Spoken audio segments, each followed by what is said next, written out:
আল্লাহর ভয় যাদের অন্তরের ভিতরে থাকবে জীবন চলে যাবে, আল্লাহকে ছাড়বে না। জীবন চলে যাবে, জীবন চলে যাবে, আল্লাহকে ছাড়বে না। হযরত বেলাল রাদিয়াল্লাহু তাআলা আনহুর ঘটনা আপনারা জানেন। উমাইয়ার গোলাম ছিল হযরত বেলাল রাদিয়াল্লাহু তাআলা আনহু। তাকে কি করলেন? উত্তপ্ত বালুর উপরে শোয়াইয়া বুকের উপরে পাথর দিয়ে তাকে চাপা দিয়ে মেরে ফেলবে, এই সিদ্ধান্ত নিল উমাইয়া। হযরত বেলাল রাদিয়াল্লাহু তাআলা বুকের উপরে পাথর চেপে দিলেন। তার ভিতরে ছটফট করতেছে, তার উদ্দেশ্য হলো তাকে মেরে ফেলে দিবেন।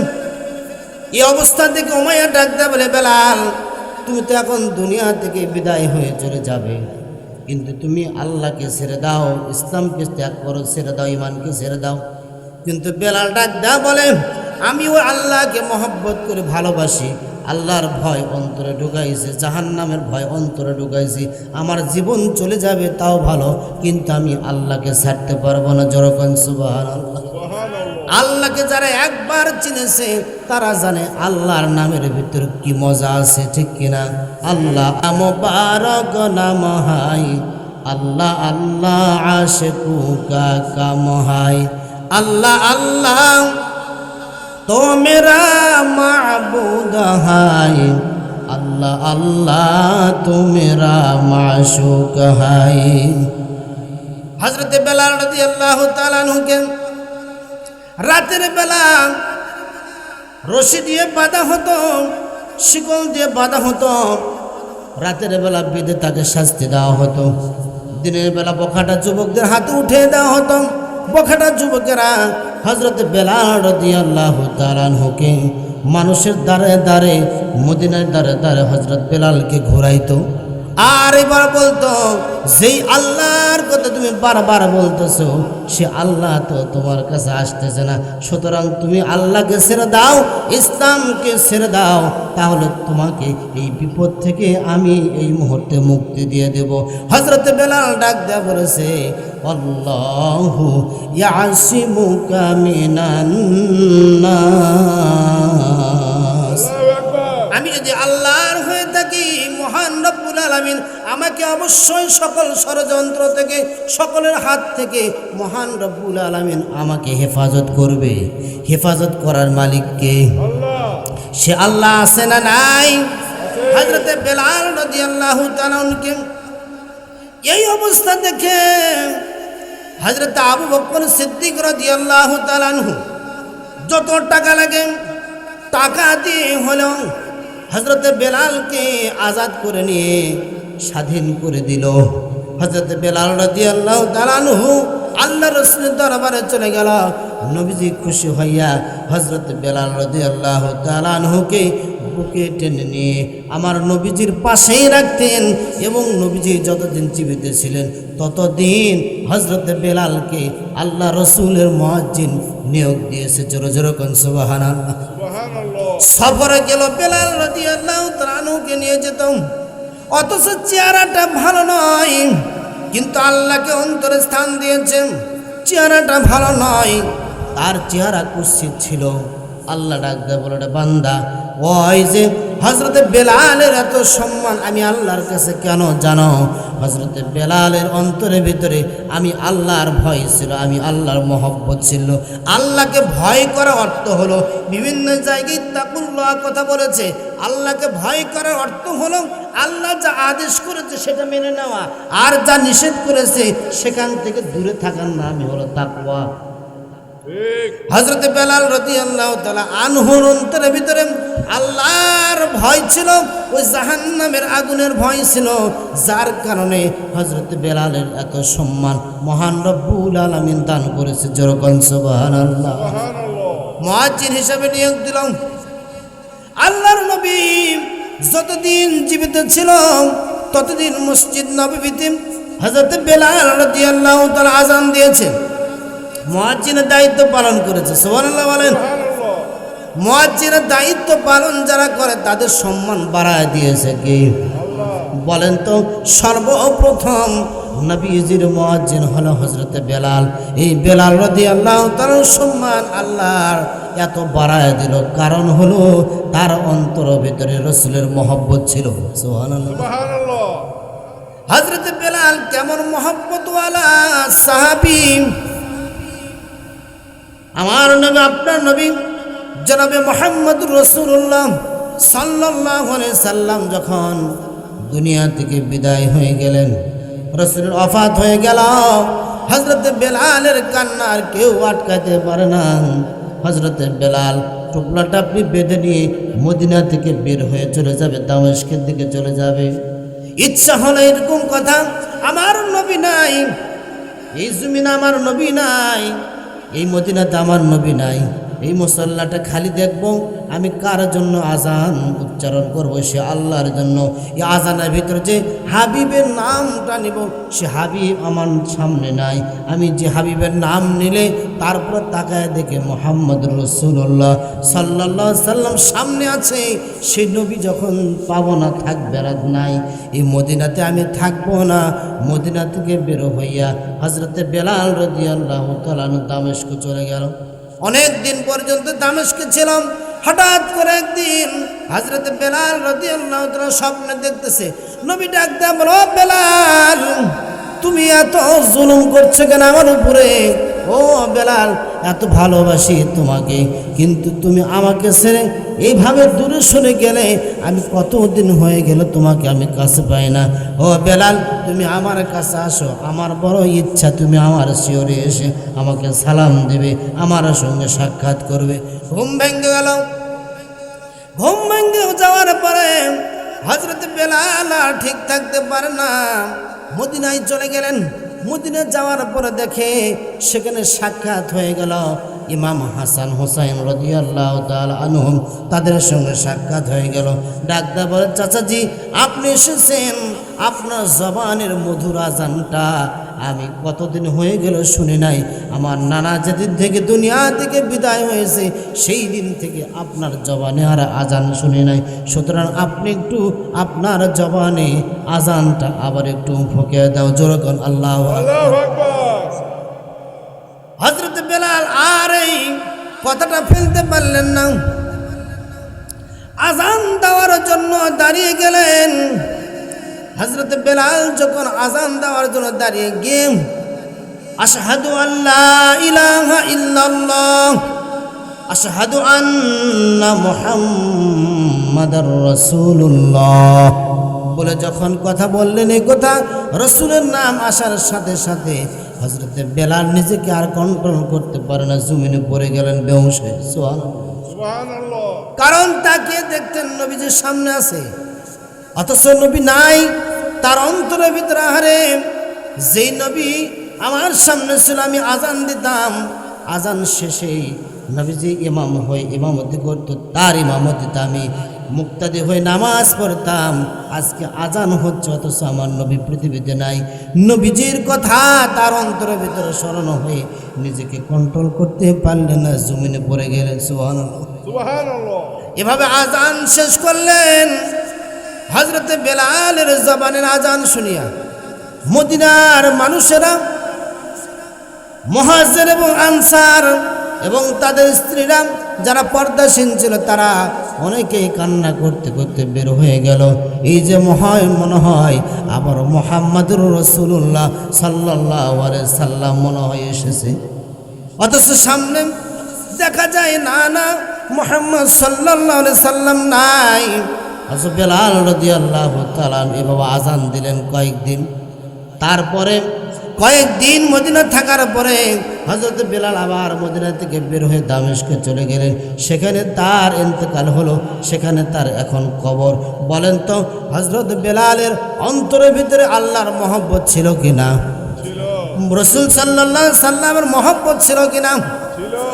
মহব্বত মানে কি অন্তরে খালি লালন করা? না, মহব্বত মানে হযরত বেলাল আমার রাসূলের এমন অনুকরণ, এমন অনুসরণ করতেন, যেই কথাটা বলেছে হযরত বেলাল ডান কানে শুনেছে এবং বাস্তবে পরিণত করার চেষ্টাও করেছে। জোরগান সুবহানাল্লাহ। ওয়া ইযা তুলিয়াত আলাইহিম আয়াতুহু যাদাতুহুম ঈমানা। আল্লাহু আকবার। আল্লাহ রাব্বুল আলামিন বলেন, কোরআনের আলোচনা শুনলে তিনটা লাভ।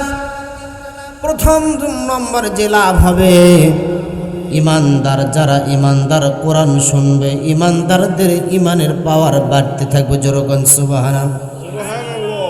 ইমানদারদের ইমান বাড়তে থাকবে। প্রথম নম্বর কোরআনে আলোচনা শুনলে লাভ হলো ইমানদারের ইমান বাড়বে। দ্বিতীয় নম্বর হলো এই কোরআন যারা মুত্তাকি হবে, আল্লাহ বলে কোরআন তাদেরকে এমন একটা পথ দেখাইবে যেই পথটা হলো সোজা জান্নাতের পথ। যেরকম সুবহানাল্লাহ, সুবহানাল্লাহ। আল্লাহ ডাকতে বলেন, ইন্না হাযাল কুরআন, আল্লাহু আকবার।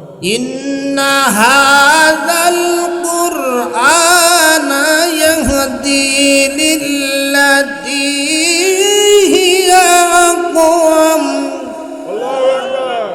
ওয়া ইউবাশশিরুল মুমিনিনা আল্লাযীনা ইয়া'মালুনাস সালিহাতি আন্না লাহুম আজরান কাবীরা। আল্লাহু আকবার। আল্লাহ রাব্বুল আলামিন বলেন, এই কোরআন এমন একটা পথ দেখাবে কাদেরকে? হুদাল্লিল মুত্তাকিন, মুত্তাকিন যারা আল্লাহর অন্তরে, যারা আল্লাহর ভয় রাখবে, এমন মুত্তাকিদেরকে এই কোরআন এমন একটা পথ দেখাবে যেই পথের নাম হলো আকওয়াম। সুবহানাল্লাহ। পথের নাম কি? আকওয়াম শব্দের অর্থ কি? তাফসীর ইবনে কাসিরের ভিতরে এসেছে, আকওয়াম শব্দের অর্থ হলো এমন একটি পথ যেই পথটা হলো সহজ সরল সঠিক পথ, নির্ভেজাল। এই পথে চললে কোনো ভয় থাকবে না, এই পথে চললে তার কোনো চিন্তাও থাকবে না। যেরকম সুবহানাল্লাহ। যদি কেউ কোরআনের দেখানো পথে চলে, তাহলে মহান রব্বুল আলামিন ডাকতে বলে, ফামান তাবিআ হুদায়া ফালা খাউফুন আলাইহিম ওয়ালা হুম ইয়াহজানুন। আল্লাহু আকবার। যারা এই কোরআনকে অনুসরণ করবে, কোরআন দেখায় যে পথ, এই পথ অনুসরণ করে যারা চলবে, তাদের কোনো ভয় থাকবে না, তাদের কোনো টেনশন থাকবে না। যেরকম সুবহানাল্লাহ। সুবহানাল্লাহ। তাহলে কোরআনের দেখানো পথে আমরা চলতে চাই কিনা? চাই। তাহলে কোরআন কাদেরকে পথ দেখাইবে? ইমানদারদেরকে পথ দেখাইবে। সুবহানাল্লাহ বলেন। কোরআনের আলোচনা শোনা সহজ, তবে কোরআন সবাই মানতে পারবে না। কোরআন তো তারাই মানতে পারবে যাদের ভিতরে একটা দৌলত আছে, তার নাম হলো তাকওয়া। সুবহানাল্লাহ বলেন। তার নাম কি? তাকওয়া। জোরে বলেন। তাকওয়া। তাকওয়া।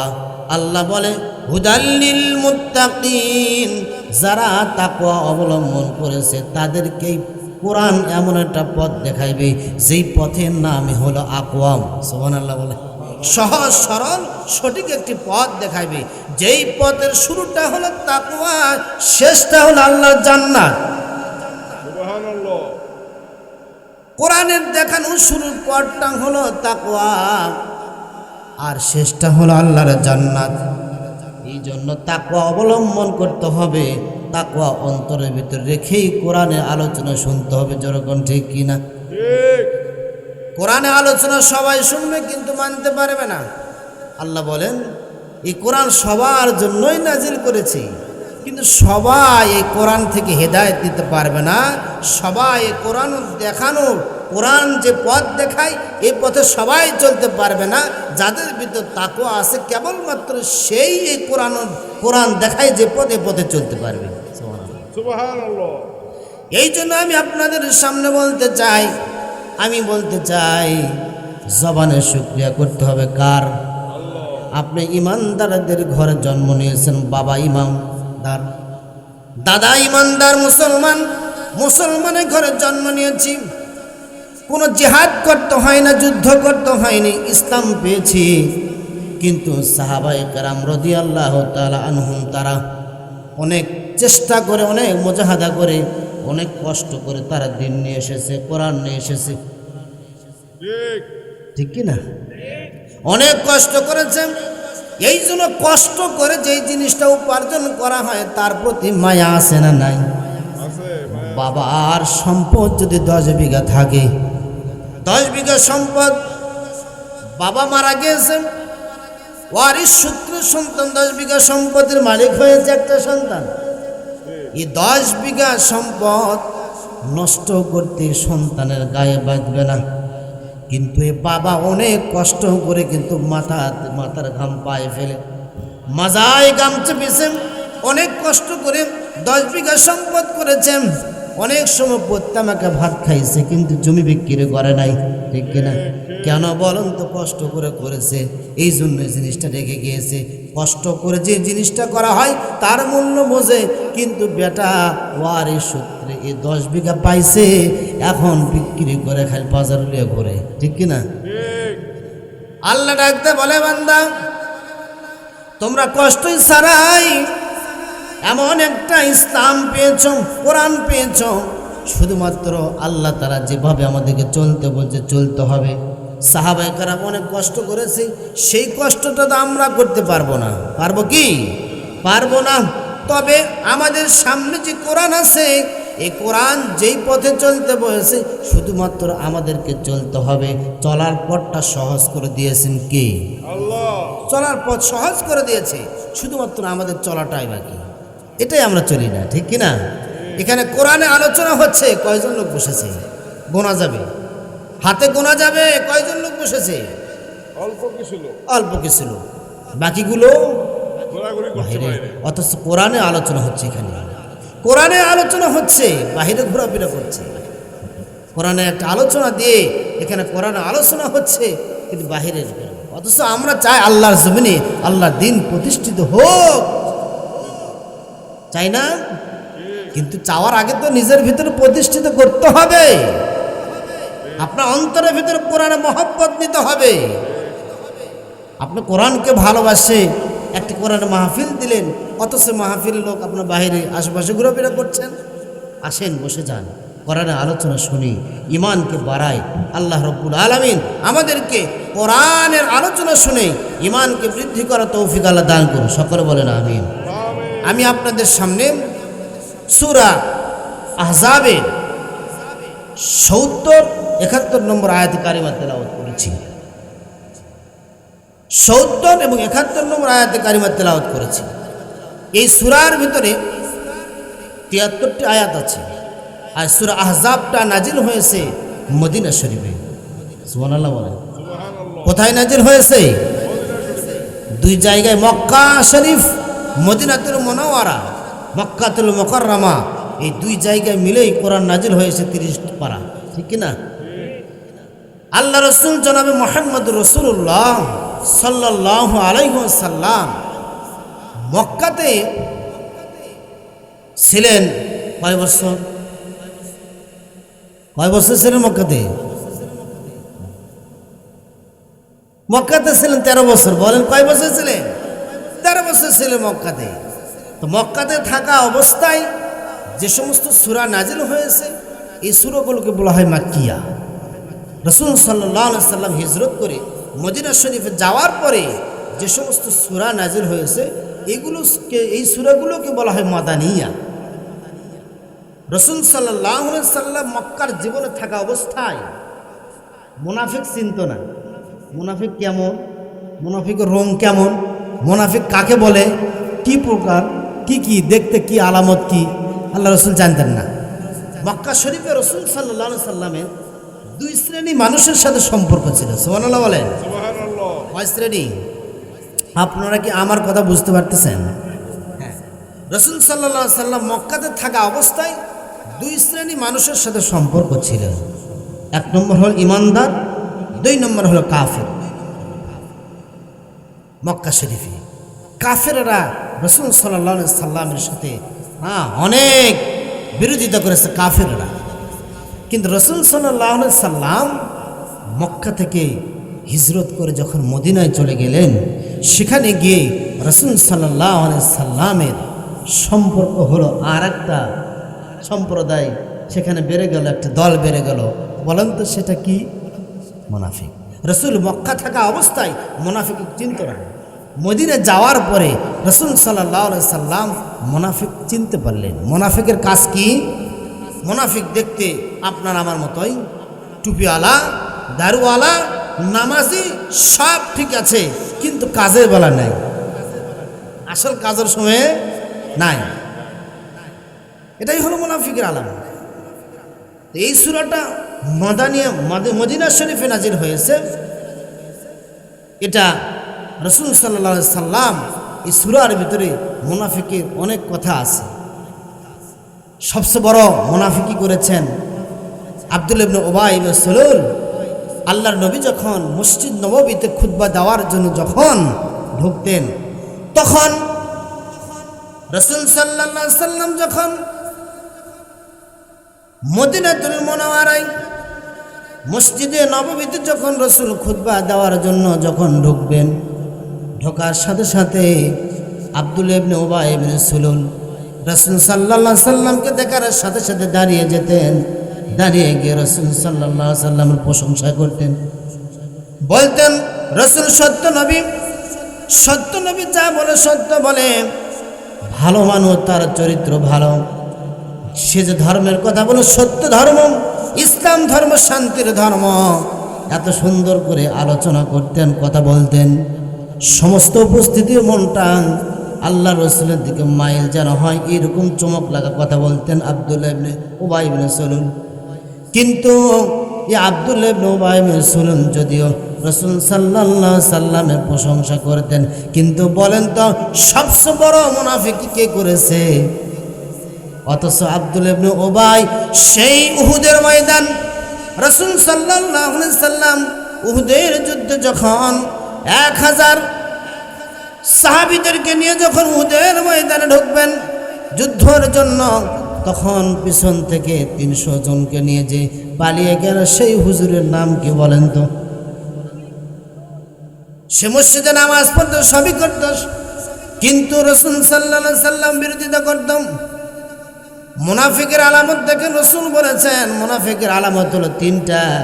1 নম্বর হবে যখন কথা বলে তখন মিথ্যা বলে। কি বলে? মিথ্যা বলে। ওয়াদা করে খেয়ালাপ করে, আমানতের খেয়ানত করে, মুনাফিকের আলামত।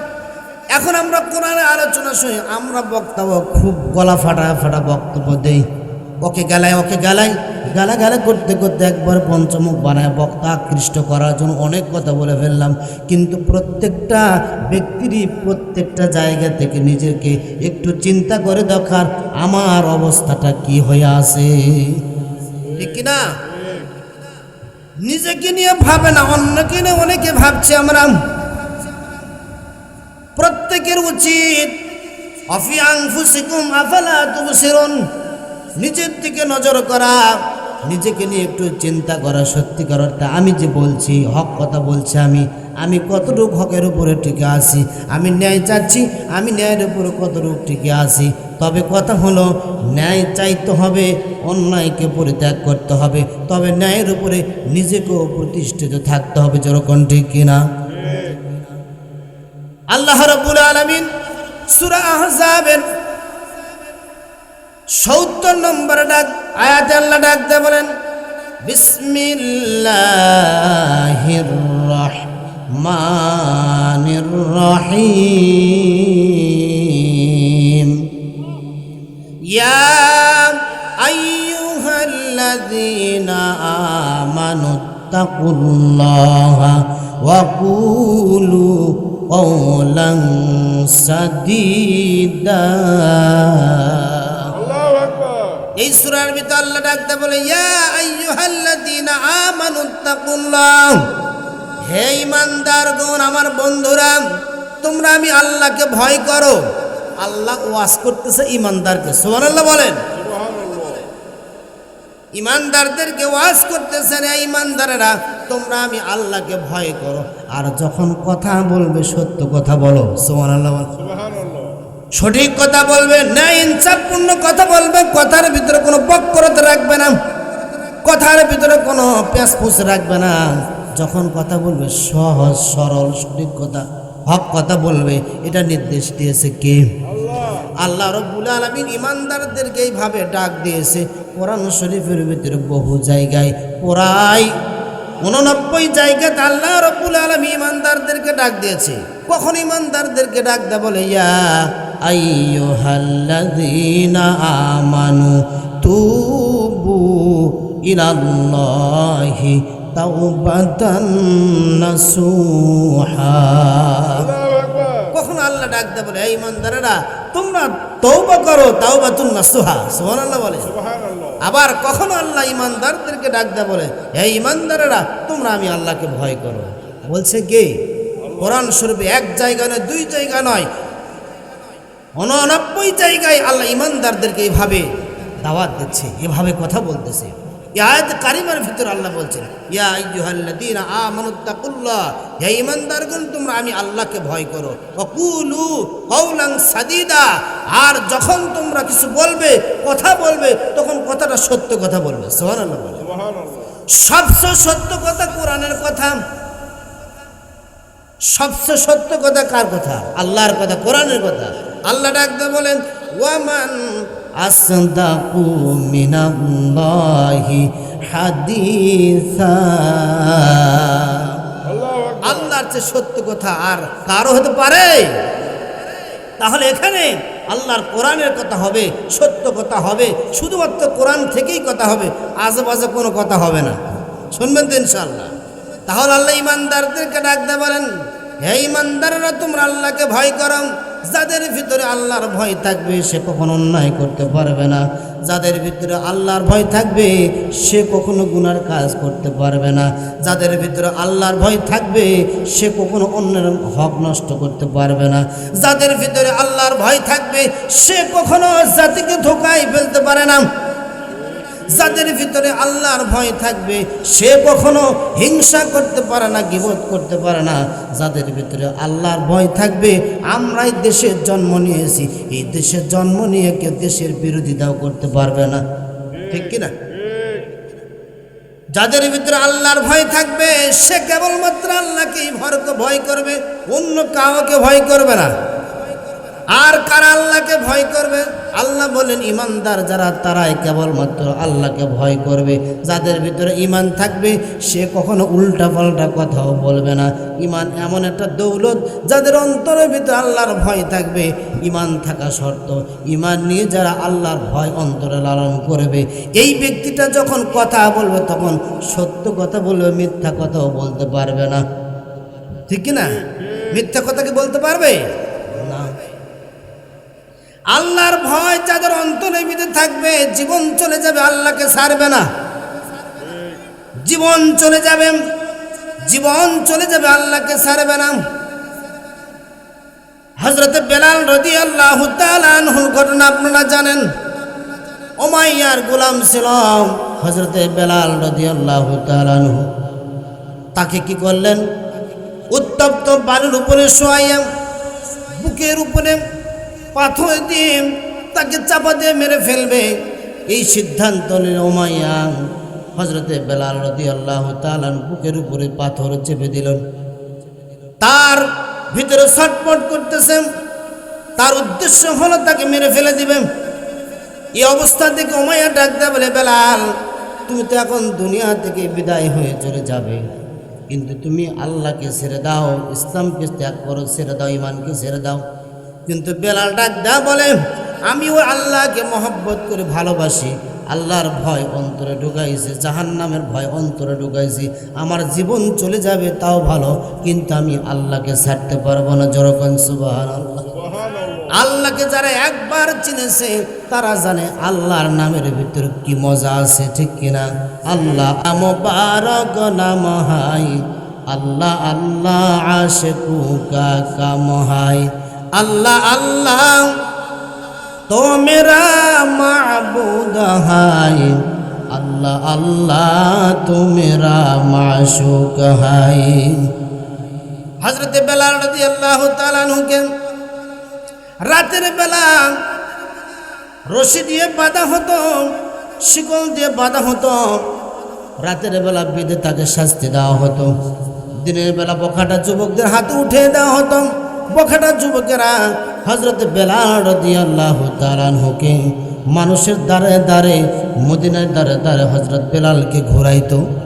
আর এবার বলতো, যেই আল্লাহর কথা তুমি বারবার বলতেছো সে আল্লাহ তো তোমার কাছে আসতেছে না, সুতরাং তুমি আল্লাহকে ছেড়ে দাও, ইসলামকে ছেড়ে দাও, তাহলে তোমাকে এই বিপদ থেকে আমি এই মুহূর্তে মুক্তি দিয়ে দেব। হযরত বেলাল ডাক দেয়া বলেছে, আল্লাহু ইয়াসিমুকা মিনান নাস। আমি যদি আল্লাহর হয়ে থাকি, মহান রব্বুল আলামিন আমাকে অবশ্যই সকল ষড়যন্ত্র থেকে, সকলের হাত থেকে মহান রব্বুল আলামিন আমাকে হেফাজত করবে। হেফাজত করার মালিক কে? সে আল্লাহ আছে না নাই? হযরত বেলাল রাদিয়াল্লাহু তাআলা আনহু এই অবস্থা দেখে হযরত আবু বকর সিদ্দিক রাদিয়াল্লাহু তাআলা আনহু যত টাকা লাগে টাকা দিয়ে হলেও হযরত বেলালকে আজাদ করে নিয়ে স্বাধীন করে দিল। হযরত বেলাল রাদিয়াল্লাহু তাআলা আনহু আল্লাহ রাসূলের দরবারে চলে গেল। নবীজি খুশি হইয়া হযরত বেলাল রাদিয়াল্লাহু তাআলা আনহুকে বুকে টেনে নিয়ে আমার নবীজির পাশেই রাখতেন এবং নবীজি যতদিন জীবিত ছিলেন ততদিন হযরত বেলালকে আল্লাহ রসুলের মুয়াজ্জিন নিয়োগ দিয়েছে। জোরে জোরে কোন সুবহানাল্লাহ। সফরে গেল বেলাল রাদিয়াল্লাহু তাআলা আনহুকে নিয়ে যেতাম, অথচ চেহারাটা ভালো নয়, কিন্তু আল্লাহকে অন্তরে স্থান দিয়েছেন। চেহারাটা ভালো নয়, তার চেহারা কুৎসিত ছিল। আল্লাহ ডাক দেয়া বলে, বান্দা, ওই যে হযরত বেলালের এত সম্মান আমি আল্লাহর কাছে কেন জানো? হযরত বেলালের অন্তরের ভিতরে আমি আল্লাহর ভয় ছিল, আমি আল্লাহর মহব্বত ছিল। আল্লাহকে ভয় করা অর্থ হলো, বিভিন্ন জায়গায় তাকুল্লাহ কথা বলেছে, আল্লাহকে ভয় করার অর্থ হলো আল্লাহ যা আদেশ করেছে সেটা মেনে নেওয়া, আর যা নিষেধ করেছে সেখান থেকে দূরে থাকার নামই হলো তাকওয়া। হযরত বেলাল রাদিয়াল্লাহু তাআলা আনহুর অন্তরের ভিতরে আল্লাহর ভয় ছিল, ওই জাহান্নামের আগুনের ভয় ছিল, যার কারণে হযরত বেলালের এত সম্মান মহান রব্বুল আলামিন দান করেছে। যেরকম সুবহানাল্লাহ। মুয়াজ্জিন হিসেবে নিয়োগ দিলাম। আল্লাহর নবী যতদিন জীবিত ছিল ততদিন মসজিদ নববীতে হযরত বেলাল রাদিয়াল্লাহু তাআলা আযান দিয়েছেন, মুয়াজ্জিনের দায়িত্ব পালন করেছে। সুবহানাল্লাহ বলেন। মুয়াজ্জিনের দায়িত্ব পালন যারা করে তাদের সম্মান বাড়ায় দিয়েছে কি? বলেন তো। সর্বপ্রথম নবীজির মুয়াজ্জিন হলো হযরত বেলাল। এই বেলাল রাদিয়াল্লাহু তাআলার সম্মান আল্লাহর এত বাড়ায় দিল, কারণ হলো তার অন্তরের ভিতরে রাসূলের মহব্বত ছিল। সুবহানাল্লাহ। হযরত বেলাল কেমন মহব্বতওয়ালা সাহাবী! আমার নবী, আপনার নবী জনাবে মুহাম্মদুর রাসূলুল্লাহ সাল্লাল্লাহু আলাইহি সাল্লাম যখন দুনিয়া থেকে বিদায় হয়ে গেলেন, রাসূলের ওফাত হয়ে গেল, হযরত বেলালের কান্না আর কেউ আটকাতে পারে না। হযরত বেলাল টুপলা টাপলি বেঁধে নিয়ে মদিনা থেকে বের হয়ে চলে যাবে, দামেস্কের দিকে চলে যাবে। ইচ্ছা হলো এরকম কথা, আমার নবী নাই, এই জমিনে আমার নবী নাই, এই মদিনাতে আমার নবী নাই, এই মুসল্লাটা খালি দেখব, আমি কার জন্য আজান উচ্চারণ করব? সে আল্লাহর জন্য। এই আজানের ভিতরে যে হাবিবের নামটা নিব, সে হাবিব আমার সামনে নাই। আমি যে হাবিবের নাম নিলে তারপর তাকায় দেখে মুহাম্মদুর রাসূলুল্লাহ সাল্লাল্লাহু আলাইহি সাল্লাম সামনে আছে, সেই নবী যখন পাবো না, থাকবে আর নাই, এই মদিনাতে আমি থাকবো না। মদিনা থেকে বের হইয়া হযরত বেলাল রাদিয়াল্লাহু তাআলা দামেস্ক চলে গেল। অনেক দিন পর্যন্ত দামেস্কে ছিলাম। হঠাৎ করে একদিন হযরত বেলাল রাদিয়াল্লাহু তাআলা স্বপ্নে দেখতেছে, নবী ডাক দেয়া বলো, বেলাল তুমি এত জুলুম করছো কেন আমার উপরে? ও বেলাল, এত ভালোবাসি তোমাকে, কিন্তু তুমি আমাকে ছেড়ে এইভাবে দূরে সরে গেলে, আমি কতদিন হয়ে গেল তোমাকে আমি কাছে পাই না। ও বেলাল, তুমি আমার কাছে আসো, আমার বড় ইচ্ছা তুমি আমার শিয়রে এসে আমাকে সালাম দেবে, আমার সঙ্গে সাক্ষাৎ করবে। ঘুম ভেঙে গেল। ঘুম ভেঙে যাওয়ার পরে হযরত বেলাল আর ঠিক থাকতে পারে না, মদিনায় চলে গেলেন। মদিনায় যাওয়ার পরে দেখে সেখানে সাক্ষাৎ হয়ে গেল ইমাম হাসান হোসাইন রাদিয়াল্লাহু তাআলা আনহুম তাদের সঙ্গে সাক্ষাৎ হয়ে গেল। ডাকদা বলে, চাচাজি আপনি এসেছেন, আপনার জবানের মধুর আজানটা আমি কতদিন হয়ে গেল শুনি নাই। আমার নানা যেদিন থেকে দুনিয়া থেকে বিদায় হয়েছে সেই দিন থেকে আপনার জবানে আর আজান শুনি নাই। সুতরাং আপনি একটু আপনার জবানে আজানটা আবার একটু ফুঁকে দাও। জোরকন আল্লাহু আকবার। আল্লাহু আকবার। হযরত বেলাল আর এই কথাটা ফেলতে পারলেন না, আজান দেওয়ার জন্য দাঁড়িয়ে গেলেন। হযরত বেলাল যখন আজান দেওয়ার জন্য দাঁড়িয়ে গিয়ে আশহাদু আল্লা ইলাহা ইল্লাল্লাহ আশহাদু আন্না মুহাম্মাদার রাসূলুল্লাহ বলে যখন কথা বললেন, এই কথা রসুলের নাম আসার সাথে সাথে হযরত বেলাল নিজেকে আর কন্ট্রোল করতে পারে না, জমিনে পড়ে গেলেন বেহুশ হয়ে। সুবহানাল্লাহ। কারণ তাকে দেখতেন নবীজির সামনে আছে, অথচ নবী নাই। তার অন্তরের ভিতরে, আহারে যেই নবী আমার সামনে ছিল আমি আজান দিতাম, আজান শেষে নবীজি ইমাম হয়ে ইমামতি করত, তার ইমামতিতে আমি মুক্তাদি হয়ে নামাজ পড়তাম। আজকে আজান হচ্ছে অথচ আমার নবী পৃথিবীতে নাই। নবীজির কথা তার অন্তরের ভিতরে স্মরণ হয়ে নিজেকে কন্ট্রোল করতে পারলেন না, জমিনে পড়ে গেলেন। সুবহানাল্লাহ সুবহানাল্লাহ। এভাবে আজান শেষ করলেন। হযরতে বেলালের জবানের আজান শুনিয়া মদিনার মানুষেরা, মুহাজির এবং আনসার এবং তাদের স্ত্রীরা যারা পর্দাসীন ছিল তারা অনেকেই কান্না করতে করতে বের হয়ে গেল। এই যে মনে হয় আবার মুহাম্মাদুর রাসূলুল্লাহ সাল্লাল্লাহু আলাইহি সাল্লাম মনে হয় এসেছে, অথচ সামনে দেখা যায় না মুহাম্মদ সাল্লাল্লাহু আলাইহি সাল্লাম নাই। হযরত বেলাল রাদিয়াল্লাহু তাআলা এভাবে আজান দিলেন কয়েকদিন। তারপরে কয়েকদিন মদিনা থাকার পরে হযরত বেলাল আবার মদিনা থেকে বের হয়ে দামেস্কে চলে গেলেন। সেখানে তার ইন্তেকাল হলো, সেখানে তার এখন কবর। বলেন তো হযরত বেলালের অন্তরের ভিতরে আল্লাহর মহব্বত ছিল কিনা? ছিল। রাসূল সাল্লাল্লাহু আলাইহি সাল্লামের মহব্বত ছিল কিনা? ছিল।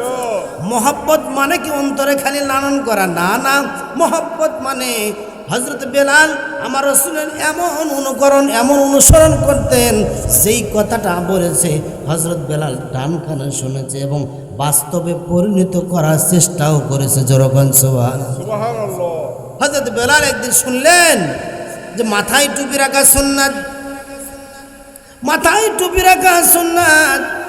এই কথা শোনার পরে হযরত বেলাল আর মাথা থেকে টুপি খোলে না, ঘুমানোর সময় টুপি দিয়ে রাখে, গোসল করতে গেলেও মাথায় টুপি রাখে, খোলে না।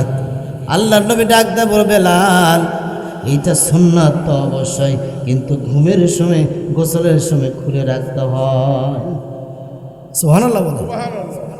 সাহাবায়ে কেরাম তারা প্রত্যেকটা কথাকে নিজের জীবনে বাস্তবায়ন করেছে। কর্মক্ষেত্রে, চলার ক্ষেত্রে যখন যে কাজ করতে হবে সে কাজটা করিয়ে দেখাচ্ছে। সুবহানাল্লাহ বলে। সুবহানাল্লাহ। আর অথচ আমরা সেই নবীর উম্মত, সে রাসূলের উম্মত, কোরআনের আমরা প্রেমিক, ইনসাফ ভিত্তিক একটি আমরা রাষ্ট্র চাই। এই জমিনে আল্লাহর জমিনে আল্লাহর দিন প্রতিষ্ঠিত হোক, এটা আমি চাচ্ছি, কিন্তু আমি সত্যিকার অর্থেই মানার ক্ষেত্রে আমি নাই। ঠিক কিনা? মানার ক্ষেত্রে নাই। তাহলে কোরআন মানার জন্য যে দৌলতটার দরকার তার নাম হলো তাকওয়া। তার নাম কি বলেন? তাকওয়া। এই জন্য আল্লাহ বলেছেন, হে ইমানদারেরা তোমরা তাকওয়া অর্জন করো, আর যখন কথা বলবে সত্য কথা বলবে। সুবহানাল্লাহ। সুবহানাল্লাহ। সত্য কথা, কোরআনের কথা। এই জন্য জবানটাকে হেফাজত করতে হবে। দুইটা জিনিসের কথা বলেছে এখানে, একটা হলো অভ্যন্তরীণ কলবের কথা বলেছে, আর তাকওয়া হাহুনা। নবীজি বলেছেন তাকওয়াটা হলো অন্তরের ব্যাপার। তাকওয়াটা কার ব্যাপার? তাকওয়া কোথায় থাকে? অন্তরে থাকে। দেখা যায় তাকওয়া? তাকওয়া দেখা যায় না, অন্তরে থাকে। তবে তার ভিতরে তাকওয়া আছে কিনা তার কথাতে, তার চলাতে, তার ফিরাতে, তার হাঁটুনে, তার মুআমালাতে, মুআশারাতে, সর্বক্ষেত্রে বোঝা যায় তার অন্তরের ভিতরে তাকওয়া আছে কিনা। তাকওয়াটা হলো অন্তরের ব্যাপার। নবীজি বলেছেন আত্তাকওয়া হাহুনা, আত্তাকওয়া হাহুনা। তাকওয়াটা হলো অন্তরের ব্যাপার। অন্তরের ভিতরে যার তাকওয়া থাকবে, যার অন্তরের ভিতরে তাকওয়া থাকবে, তার কথাগুলো হবে সুন্দর। সুবহানাল্লাহ বলে, সুবহানাল্লাহ। কথাতেই বোঝা যাবে তার অন্তরের ভিতরে তাকওয়া আছে। তাহলে দুইটা জিনিসের কথা, কলবের কথা আর জবানের কথা। সবচেয়ে বড় জবান, এই জবানটাকে হেফাজত করতে হবে। আল্লাহ রাসূল সাল্লাল্লাহু আলাইহি সাল্লাম বলেছেন প্রকৃত মুসলমান ওই ব্যক্তি কে মান সালিমাল মুসলিমুনা মিন লিসানিহি ওয়া ইয়াদিহি। নবীজি বলেছে প্রকৃত মুসলমান ওই ব্যক্তি যার জবান এবং হাত থেকে অপর মুসলমান নিরাপদ থাকে। যেরকম সুবহানাল্লাহ। সুবহানাল্লাহ। তাহলে আমাদের জবানটাকে হেফাজত করতে হবে কি না? যদি দুইটা জিনিসের হেফাজত করতে পারে, একটা হলো কলবের ভিতরে কেউ যদি তাকওয়া অর্জন করতে পারে, আর জবানটাকে কেউ যদি হেফাজত করতে পারে, তাহলে মহান রব্বুল আলামিন বলেন ইসলিহ লাকুম আমালাকুম ওয়া ইয়াগফির লাকুম যুনুবাকুম। আল্লাহ বলে তোমরা যদি তাকওয়া অর্জন করতে পারো আর জবানটাকে হেফাজত করে আমল করো, তাহলে তোমাদের আমলগুলোকে আমি আল্লাহ ত্রুটিযুক্ত করে নেব। সুবহানাল্লাহ। সুবহানাল্লাহ। ত্রুটি থাকবে না, এই আমলের ভিতরে কোনো ত্রুটি থাকবে না। ত্রুটি মুক্ত আমল হিসাবে আল্লাহ তাআলা আমাদের আমলগুলো কবুল করে। জোরাগান সুবহানাল্লাহ। সুবহানাল্লাহ। তাহলে কয়টা জিনিসের হেফাজত করতে হবে? কলবের ভিতরে তাকওয়া অবলম্বন করতে হবে আর জবানের হেফাজত করতে হবে। জবানটা কি করতে হবে? হেফাজত করতে হবে। এই জবানের শাসন করবেন। হযরত আবু বকর সিদ্দিক রাদিয়াল্লাহু তাআলা আনহু জবানকে শাসন করতেন। জবানের শাসন কিভাবে করতেন? একদিন হযরত আবু বকর সিদ্দিক রাদিয়াল্লাহু তাআলা আনহু জিহ্বা কানা টেনে বের করে জিহ্বার উপর শাস্তি দিচ্ছে। সুবহানাল্লাহ বলে। সুবহানাল্লাহ। জিহ্বা টেনে বের করে এই জিহ্বাকে শাসন করতেছে। জিহ্বা যত কিছু মনে হলে তুই সাবধান হয়ে যা, সাবধান হয়ে যা। হযরত আবু বকর সিদ্দিক রাদিয়াল্লাহু তাআলা জবানটাকে এভাবে শাসন করতেছে। আপনার আমার উচিত আমার জবানটাকে শাসন করা, আমার জবানটাকে কন্ট্রোল করা। জবানটা কন্ট্রোল না করতে পারে, রাসূল সাল্লাল্লাহু আলাইহি সাল্লাম বলেছেন যার জবান ঠিক নাই তার ঈমানও নাই। ঠিক। রাসূল সাল্লাল্লাহু আলাইহি সাল্লাম বলেছেন আকমালুল মুমিনিনা ঈমানান আহসানুহুম খুলুকাম। নবীজি বলেছেন প্রকৃত মুমিন হলো ওই ব্যক্তি, প্রকৃত মুমিন হলো ওই ব্যক্তি আকমালুল মুমিনিনা ঈমানান, ঈমানের দিক থেকে পরিপূর্ণ মুমিন হলো ওই ব্যক্তি যার আখলাক ভালো। সুবহানাল্লাহ বলে। সুবহানাল্লাহ। যার চরিত্র ভালো, যার আখলাক ভালো, যার চরিত্র ভালো, সেটার বহিঃপ্রকাশ হয় জবানের মাধ্যমে। ঠিক কিনা? ঠিক। আখলাক ভালো কিনা, জবান ঠিক আছে কিনা, কথাবার্তা ভালো কিনা, এটা জিহ্বার মাধ্যমে প্রকাশ পায়, মুখে দিয়ে প্রকাশ পায়। আপনার আমার আখলাককে ঠিক করতে হবে। এই জন্য রাসূল বলেছেন ইমানের দিক থেকে পরিপূর্ণ মুমিন হলো ওই ব্যক্তি যার চরিত্র ভালো, যার আখলাক ভালো, যার স্বভাব ভালো। এই জন্য জবানটাকে হেফাজত করতে হবে, অঙ্গ প্রত্যঙ্গকে হেফাজত করতে হবে। মহান রব্বুল আলামিন আমাকে সহ আপনাদেরকে এ কোরআনের আলোচনা শুনে জবানটা সহ অঙ্গ প্রত্যঙ্গ সবগুলোকে আল্লাহর জন্য হেফাজত করার তৌফিক আল্লাহ দান করুন। সকলে বলেন আমিন। আমিন। আল্লাহ ডাকতে বলেন ইসলিহ লাকুম আমালাকুম ওয়া ইয়াগফির লাকুম যুনুবাকুম। যদি তোমরা তাকওয়া অবলম্বন করো আর যদি জবানটাকে হেফাজত করো, তাহলে আমি তোমাদের জিন্দেগির গুনাহগুলো মাফ করে দিব। সুবহানাল্লাহ। সুবহানাল্লাহ। গীবত করে, শিকায়ত করে, অন্যের সমালোচনা করে আমলগুলো নষ্ট করব না আমরা। আমাদের গীবত শিকায়ত বেশি হয় কিনা? চায়ের স্টলে বসে যতক্ষণ সময় কাটাই, বিভিন্ন জায়গায় যতটুকু সময় কাটাই, অথচ এখানে বসে একটু সময় দেবে সেই সময়টা নাই। সময়ের বড় অভাব, সময়ের বড় অভাব, সময়ের বড় অভাব। অথচ সময় বহু দাম। কিয়ামতের ময়দানে এই সময় সম্পর্কে আপনাকে আমাকে জিজ্ঞাসা করবে আল্লাহ। তোমাকে এত সময় দিয়েছিলাম, 60-70 বছর জিন্দেগি দিয়েছিলাম, এত সময় দিয়েছিলাম, এই সময়টা কি কাজে ব্যয় করেছো, ঠিক। কিভাবে কাটাইছো? এ কথা আল্লাহ জিজ্ঞাসা করবে। আমার সময়, আপনার সময় কিভাবে চলে গিয়েছে? এইভাবে দেখেন, আপনার জিন্দেগির দিকে লক্ষ্য করেন। যাদের 60 থেকে 70 বছর বয়স হয়ে গেছে কিংবা 50 বছর বয়স হয়ে গেছে, আপনিও মনে করবেন যে কিভাবে যে 50 বছর কেটে গেল, আপনি টেরই পারেন না। এরকম হয় না? এইভাবে করতে করতে সময় চলে যাবে, কবরে চলে যাব, কবরে চলে যাব। সেখানে গিয়ে দুনিয়ার জিন্দেগিতে যে সময়ের বন্ধু বানাইলাম, কারো পিছনে সময় দিয়ে দিয়ে মনে করলাম সে আমার আপন হবে, তার পিছনে যদি সময় দিই, তার পিছনে যদি একটু খাটি, তাহলে সে হয়তো বা আমার কোনো কাজে আসবে। বলেন তো, এমন একটা অন্ধকার কবর, সেই কবরে দুনিয়ার কোনো নেতা আর দুনিয়ার কোনো বন্ধু বান্ধবকে কোনো কাজে আসবে? কিচ্ছু কাজে আসবে না, কিচ্ছু কাজে আসবে না। কাজে আসবে আপনার আমল। মানুষ যখন কবরের দিকে ওই মাইয়েতকে যখন নিয়ে যাবে, তখন ওই মাইয়েতের সাথে 3টা জিনিস যাবে। কয়টা জিনিস? আহলুহু, মালুহু ও আমালুহু। 3টা জিনিস তার কবর পর্যন্ত তার সাথে যাবে। ওয়ায়াবকা আমালুহু, তার কাছে অবশিষ্ট থাকবে তার নেক আমল। আহালগুলো একটু কান্নাকাটি করে চলে আসবে। তার সাথে যে সমস্ত খন্তা গিয়েছিল, কোদাল নিয়ে গিয়েছিল, দাও নিয়ে গিয়েছিল, সেগুলো নিয়ে চলে আসবে। আপনি একা একা ওই কবরের থেকে যাবেন। সেই কবরের ভিতরে একমাত্র আপন হবে যেই মালিক, সেই মালিককে স্মরণ রাখা দরকার আছে না নাই? আছে। ওই মালিককে কে স্মরণ করবে? বলে ওই মালিককে স্মরণ করতে পারবে সে যার ভিতরে তাকওয়া আছে। সুবহানাল্লাহ বলেন। সুবহানাল্লাহ। অর্ধ জাহানের খলিফা, খলিফাতুল মুসলিমিন হযরতে ওমর ফারুক রাদিয়াল্লাহু তাআলা আনহুর নাম আপনারা জানেন কি জানেন না? ভারতের একজন পণ্ডিত বলেছিল, কেউ যদি পলিটিক্স করতে চায় আর কেউ যদি চলতে চায়, তাহলে যেন ওমরের জীবনী পড়ে। সুবহানাল্লাহ বলে। সুবহানাল্লাহ। ওমরের জীবনী কেউ যদি পড়ে, তাহলে সে একজন সৎ নেতা হয়ে যাবে। সুবহানাল্লাহ বলে। সুবহানাল্লাহ। নেতা হওয়া কি খারাপ? না, নেতা হওয়া খারাপ নয়। নেতৃত্ব দিবেন, এটা আল্লাহ আপনার দায়িত্ব দিয়েছে, অবশ্যই ভালো। যদি কেউ সৎ নেতা হয়, কিয়ামতের ময়দানে আল্লাহর আরশের নিচে ওই সৎ নেতাকে স্থান দেবে। যেরকম সুবহানাল্লাহ। সুবহানাল্লাহ।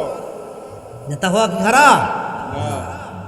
তবে নেতার নামে কেউ যদি আবার উল্টা পাল্টা করে, তাহলে আবার বিপদ আছে। ঠিক কিনা বলেন? বিপদ আছে। সুতরাং হযরত ওমর ফারুক রাদিয়াল্লাহু তাআলা আনহুর জীবনীটা ফলো করে দেখেন, তার ভিতরে কেমন তাকওয়া ছিল, সারাটা দিন কি আমল করেছে, কি করেছে না করেছে, তার জীবন ডায়েরি ছিল। কি ছিল? জীবন ডায়েরি ছিল। যে ডায়েরিতে সব কিছু লেখা ছিল, সারাটা দিন কি আমল করেছে, সারাটা দিন আমলের কমতি কি হয়েছে, এগুলো সবগুলো হযরত ওমর ফারুক রাদিয়াল্লাহু তাআলা আনহু ডায়েরিতে লেখা ছিল। যেরকম সুবহানাল্লাহ। সুবহানাল্লাহ। আমিরুল মুমিনিন হযরত ওমর ফারুক রাদিয়াল্লাহু তাআলা আনহুর মৃত্যুর পরে তাকে যখন গোসলখানায় গোসল করানোর জন্য যখন নিয়ে গেল, তখন তার শরীর থেকে কাপড়গুলো যখন খোলা হলো, তখন লক্ষ্য করে দেখে তার শরীরের ভিতরে কয়েকটা বড় বড় দাগ দেখা যায়। মনে হয় কেউ মেরেছে, শরীরে দাগ দেখা যায়। সকলে চিন্তায় পড়ে গেল। অর্ধজাহানের খলিফা, খলিফাতুল মুসলিমিন, যার ইশারায় সকালে উঠে বসেন, যেই উমর যে রাস্তা দিয়ে যায় শয়তান পর্যন্ত সেই রাস্তা দিয়ে 40 দিন হাঁটে না, এমন একজন পাওয়ারফুল সৎ নেতা হযরত ওমর ফারুক রাদিয়াল্লাহু তাআলা আনহুর শরীরে এভাবে মারের দাগ কে মেরেছে? চিন্তায় পড়ে গেল। যারা গোসল করাচ্ছে তারা চিন্তায় পড়ে গেল, কে মেরেছে এটা একটু তালাশ করতে হবে। চিন্তায় পড়ে গেল, এটা কিভাবে এই ঘটনাটা উদ্ঘাটন করা যায়, বের করা যায়। যারা গোসল করাচ্ছে তারা ডাক দিয়ে বলেন, ওমর ফারুক রাদিয়াল্লাহু তাআলা আনহুর সন্তান আছে, তার নাম হলো আব্দুল্লাহ। আব্দুল্লাহকে ডাক দিয়ে বলে, আব্দুল্লাহ শোনো, তোমার বাবার শরীরে কয়েকটা দাগ দেখা যায়, পিটনের দাগ দেখা যায়, মারের দাগ দেখা যায়। তুমি কি বলতে পারো তোমার বাবার উপরে কেউ টর্চারিং করেছে, তোমার বাবাকে কেউ আঘাত করেছে? ওমর রাদিয়াল্লাহু তাআলা আনহুকে ডাক্তার বলে না না আমার জানা নাই, তবে আমার বাবার একটা জীবন ডায়েরি আছে, ওই ডায়েরিটা তালাশ করলেই দেখা যাবে অবস্থাটা কি হয়ে আছে। সুবহানাল্লাহ। সুবহানাল্লাহ। অর্ধ জাহানের খলিফা, খলিফাতুল মুসলিমিন হযরত ওমর ফারুক রাদিয়াল্লাহু তাআলা আনহু, তার জীবনের কি টার্গেট, কি ভয়, তার জীবন ডায়েরি ছিল। তার ডায়েরিটা বের করা হলো। ওমর রাদিয়াল্লাহু তাআলা ডায়েরি যখন বের করা হলো, ডায়েরিটা বের করে দেখে সেখানে লেখা আছে একদিনের আমল কম হওয়ার কারণে ওমর রাদিয়াল্লাহু তাআলা আনহু নিজেই বেদ দিয়ে নিজেকে শাসন করেছে। যেরকম সুবহানাল্লাহ। সুবহানাল্লাহ। ওমর ফারুক রাদিয়াল্লাহু তাআলা আনহু, যিনি খলিফাতুল মুসলিমিন, জান্নাতের সার্টিফিকেট পেয়েছে, তার আমলের একটু কমতি হয়েছে, নিজেকে শাসন করেছে, নিজের শরীরের উপরে বেত্রাঘাত করেছে। কেন আমল কম হলো? আজকে নফল ইবাদত কেন কম হলো? আজকে আমল কেন কম হলো? এভাবে নিজেকে শাসন করেছে। হযরত ওমর ফারুক রাদিয়াল্লাহু তাআলা আনহু এভাবে নিজেকে শাসন করেছিল। হযরত ওমর ফারুকের জীবনীটা পড়ে দেখেন, হযরত ওমর ফারুক যেরকম আল্লাহকে ভয় করেছে, অথচ তিনি জান্নাতের সার্টিফিকেট পাওয়ার সাহাবী। আমরা কি জান্নাতের সার্টিফিকেট পেয়েছি কেউ? আপনার হাত উঠে বলেন তো, কেউ পেয়েছি? না, কেউ পাইনি আমরা জান্নাতের সার্টিফিকেট। অথচ আমরা সারাটা দিন কত গুনার কাজ করি, ঘুমের ঘরে যখন ঘুমিয়ে যায়, আবার ঘুমিয়ে যায়, এক ঘুমে ফজর শেষ। আল্লাহ ডাকতেছে আসসালাতু খায়রুম মিনান নাওম, এ বান্দা আমি তোমাকে ঘুম দিলাম তোমার চোখে, আমি ঘুম হয়েছে, ঘুম থেকে ওঠো। আসসালাতু খায়রুম মিনান নাওম, ঘুম হইতে নামাজ উত্তম। সুবহানাল্লাহ বলেন। আসসালাতু খায়রুম মিনান নাওম, হাইয়া আলাস সালাম, আসো হে আমার বান্দারা, নাসো নামাজের দিকে। হাইয়া আলাল ফালাহ, তোমরা যদি নামাজ পড়ো তাহলে নামাজ তোমাদেরকে সফলতার দ্বার পর্যন্ত পৌঁছিয়ে দেবে। ঠিক। কত সুন্দর কথা। অথচ আমরা শীতের ভিতরে ঘুমিয়ে গেলে ফজর কোন দিক দিয়ে চলে যাবে হোশ থাকে না। আল্লাহ ডাকদা বলেন ওয়াজআলনা নাওমাকুম সুবাতা, আল্লাহ বলে রে বান্দা, আমি তোমাদেরকে আরামের ঘুমটা পৃথিবীর কেউ দিল না, আমি দিলাম। আরামের ঘুম পাড়ায় দিলাম আমি আল্লাহ। আরাম করে ঘুম পারো, ঘুম যখন শেষ হয়ে যাব তারপর তোমরা উঠে আমি আল্লাহর সামনে দাঁড়িয়ে যাও। তারপরে আমি আল্লাহ আবার বলেছি জমিনে সরে যাও। জমিনে যখন তোমরা হাঁটবা, জমিনে যখন তোমার রিজিক তালাশ করবা, চলাফেরা করবা, তোমাদের কাজগুলো করবে, অফিসিয়াল কাজ করবে। নেতা তুমি হয়েছো, তোমার নেতাগিরি যে সমস্ত আছে কাজ করবে। এগুলো সব কাজ করে শরীর যখন ক্লান্ত হবে, এই ক্লান্তিকে দূর করার জন্য আমি রব্বুল আলামিন রাতের ঘুমটা তোমাদের জন্য নিয়ামত বানা দিয়েছি। সুবহানাল্লাহ। আল্লাহ কত সুন্দর করে আমাদেরকে বলেছে ওয়াজআলনা নাওমাকুম সুবাতা ওয়াজআলনা লাইলা লিবাসা, তোমাদের ঘুমের ডিস্টার্ব হবে আমি আল্লাহ জানি। তাই সারাটা দিন তুমি হাড় ভাঙ্গা পরিশ্রম করো, কোদাল কোদাও, কোদাল মারো, জমিনে চাষাবাদ করো, ব্যবসা বাণিজ্য করো, এর মাঝে আমি আল্লাহর হুকুম মানো। তারপর তোমার শরীর ক্লান্ত হয়েছে, আমি আল্লাহ জানি দিনের বেলা ঘুমটা ভালো হবে না। জানেন আল্লাহ? ছোট্ট সন্তান আছে, আমারও ছেলে সন্তান আছে, ঘুমাইতে গেলে ঘুম শেষ। দিনের বেলা যে একটু ঘুমাতে চায়, ও বুকের উপর লাফ দিয়ে ওটা ঘুম শেষ, ঘুমাতে দেব হয় না এরকম? দিনের বেলা কত ঝামেলা, ঝামেলার সময়টা শেষ করে আল্লাহ বলেন ওয়াজআলনাল লাইলা লিবাসা, আমি আল্লাহ তোমাদের জন্য রাতটাকে বানায় দিলাম লেবাস, পোশাক বানায় দিলাম। পোশাকের ভিতরে যেমন আবৃত হওয়া যায়, তেমনিভাবে আমাদের জীবনটা সারাটা দিনের যে নাহার দিনের যে পরিশ্রমটা, এই ক্লান্তিটা দূর করার জন্য কাপড়ের ভিতর ঢুকে যখন আরাম মতো ঘুম পাড়া হয়, তখন মহান রব্বুল আলামিন আমাদের শরীরের সব ক্লান্তিকে দূর করে। জোরে জোরে কোন সুবহানাল্লাহ। সুবহানাল্লাহ। সারাটা রাত ঘুম পারবেন, ফজরের সময় ওঠেন, ওঠার পর আল্লাহ শুকরিয়া করেন, এ ধরনের আমল হয়? আমল আপনারা করবেন। ঘুম হয়ে গেছে, ঘুম থেকে জাগ্রত হয়েছেন।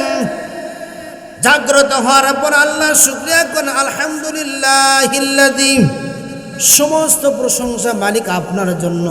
আলহামদুলিল্লাহিল্লাযী আহিয়ানা বাদামা আমাদানা, আমার মৃত্যু হয়ে গিয়েছিল, মৃত্যু থেকে আমাকে আবার আপনি জীবন দান করেছেন।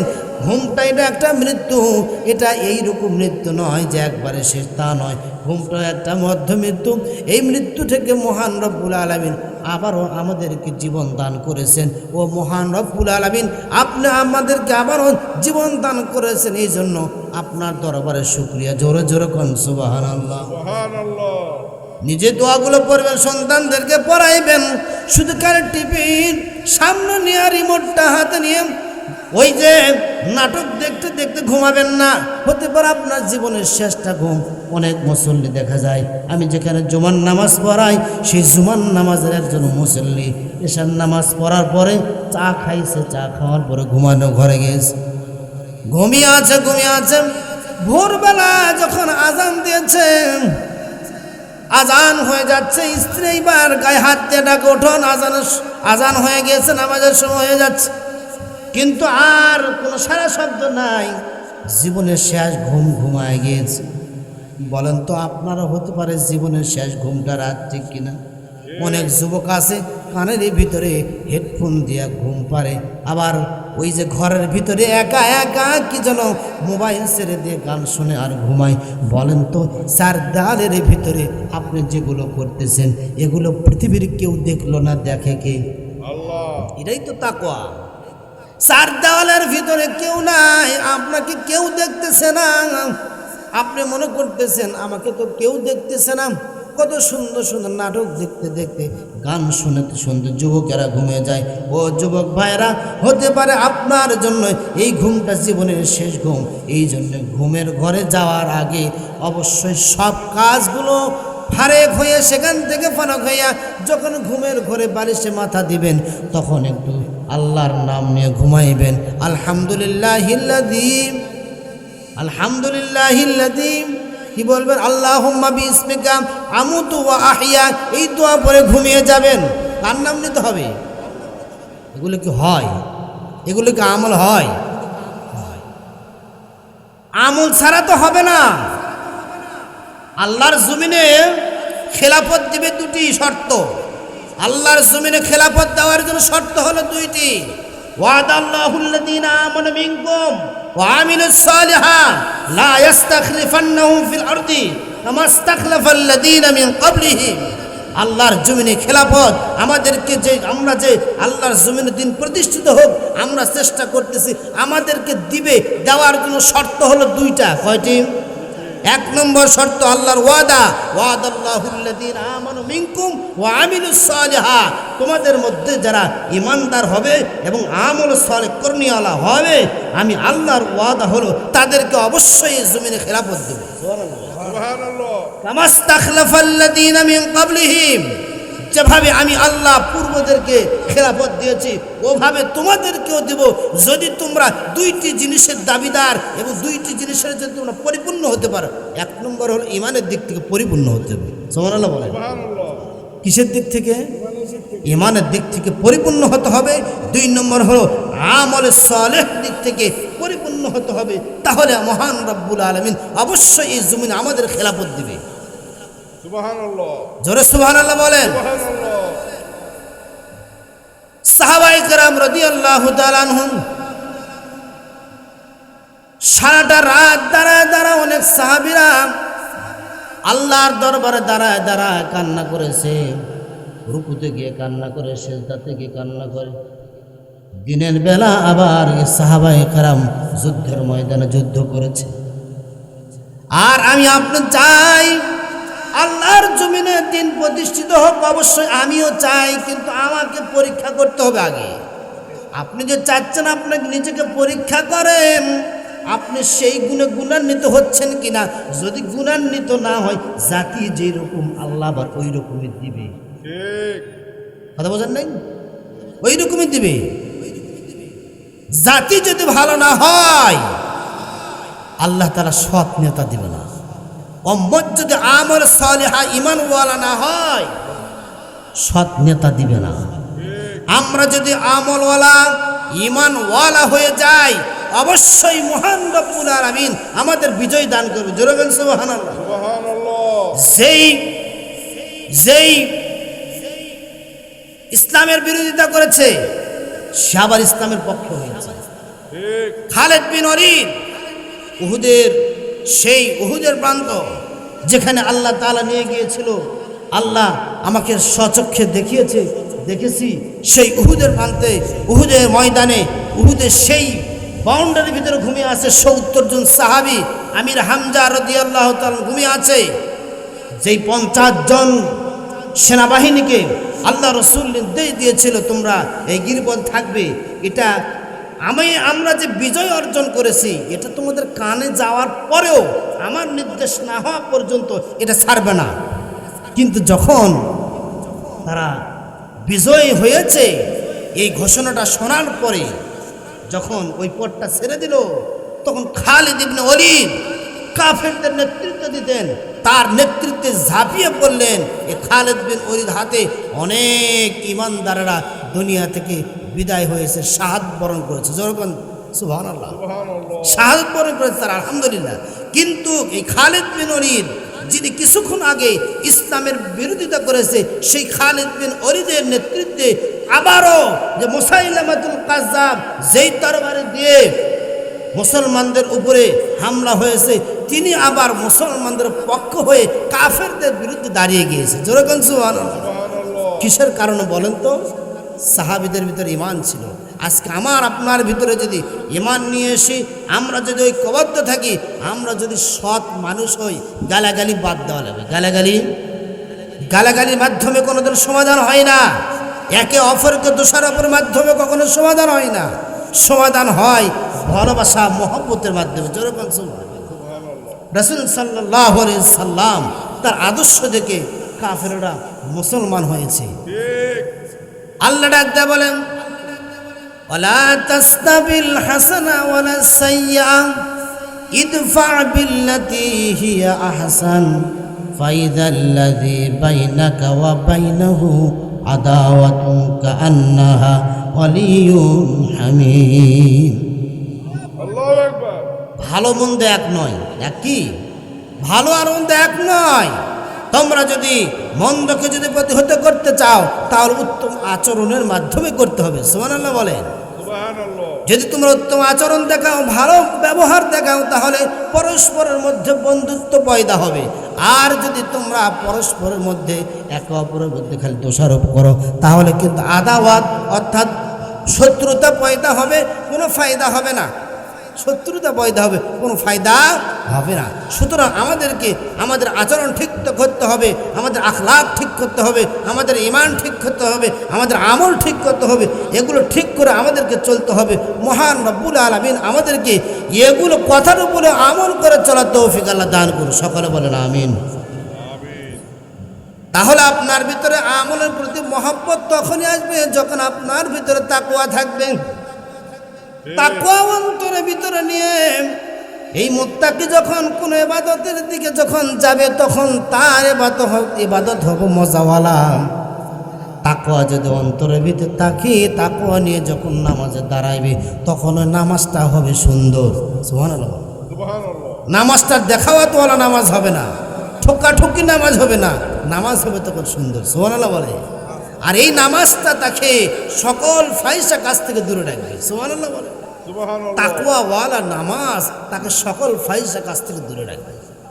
এটা কথা কার? আল্লাহ। আল্লাহ বলেছে নামাজ মানুষকে সকল অশ্লীলতা থেকে দূরে রাখে। ঠিক। এটা আল্লাহর কথা না? আল্লাহর কথা সত্য না মিথ্যা? সত্য। তাহলে অনেকে নামাজ পড়ে সুদ খায়, অনেকে নামাজ পড়ে ঘুষ খায়, অনেকে নামাজ পড়ে বাতিলের সাথে আতাত করে, অনেক নামাজ পড়ে আবার সকল আকাম কুকামের সাথে জড়িত। বলেন তো নামাজের দোষ না নামাজির দোষ? নামাজির দোষ। কার দোষ? নামাজির। নামাজের দোষ নাই, নামাজির দোষ। কারণ অবশ্যই নামাজ ফাহিশা কাজ থেকে দূরে রাখবে। কিন্তু যে নামাজ পড়তেছে ওই নামাজিটা তাকওয়া অন্তরের ভিতরে নিয়ে নামাজ পড়ছে না, যার কারণে নামাজটা তাকওয়াওয়ালা নামাজ না হওয়ার কারণে ওই নামাজিকে ওই নামাজটা সমস্ত অশ্লীলতা থেকে দূরে রাখে না। ঠিক।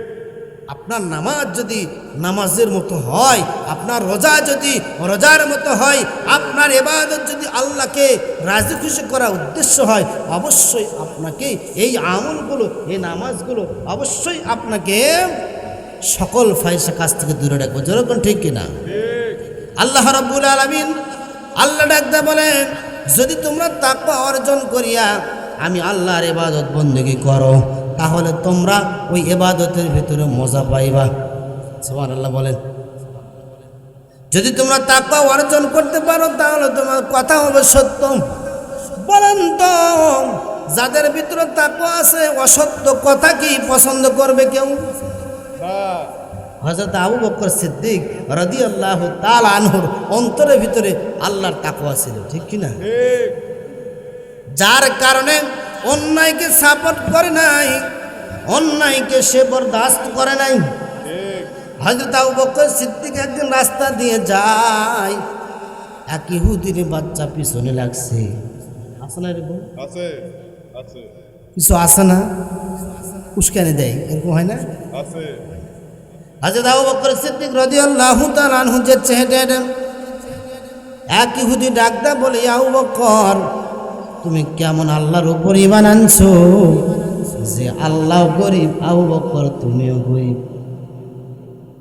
ইহুদি গালি দিলে, আল্লাহ গরিব, আবু বকর তুমিও গরিব, তোমার নবীও গরিব। কারণ কি? বলে তোমার আল্লাহ কর্জে হাসানা চাই। কর্জে হাসানা কে চায়? বলে যে অভাবে পড়ছে সে তো চায়। ইহুদিদের দেখছেন কেমন তার ইহুদি মার্কা গবেষণা, কথা বলছেন না? আমরা তো গবেষণা করি না। আমাদের হেদায়েতের জন্য শান্তির বাণী হিসাবে যে কোরআন আল্লাহ পাঠাইছে সেই কোরআন আমরা গবেষণা করি না।